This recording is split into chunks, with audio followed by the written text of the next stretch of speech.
എന്താടി ഒരു നാറ്റം? ഈ അലമാരി വൃത്തിയാക്കുന്നതാ. അതാണോ ഇത്ര അത്യാവശ്യം? ഈ കാളാമുണ്ട് എടുത്ത് കളഞ്ഞിട്ട് പുതിയൊരു കൊല തൂക്കാൻ ഞാൻ എത്ര തവണ പറയുന്നു. ഇനി അത് ഞാൻ തന്നെ ചെയ്യണോ? എനിക്ക് ഭാരം താങ്ങാൻ കഴിവില്ല എന്ന് എനിക്കറിയില്ലേ. ഇതൊന്ന് കൊണ്ട് കളഞ്ഞിട്ട് ഞാൻ തന്നെ ചെയ്തോളാം. എത്ര ദിവസം എന്ന് പറഞ്ഞത് സൂക്ഷിക്കുന്നേ? മുഴുവൻ ഉറുമ്പും പാറ്റിയാ. അവസാനം നാറ്റം കാരണം ആരെയും വഴിക്ക് വരാണ്ടാവും. അയ്യോ പൊള്ളി തീ. ചേട്ടാ തീ എന്തെന്ന് ഇപ്പൊ തരാം. ഇതെന്തൊരു ഇടപാടാണോ?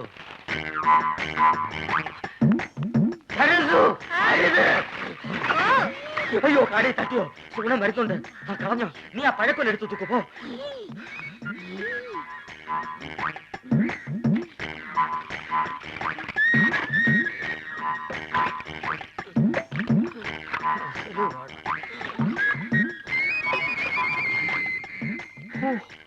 അരക്കുറ്റി പുട്ട്.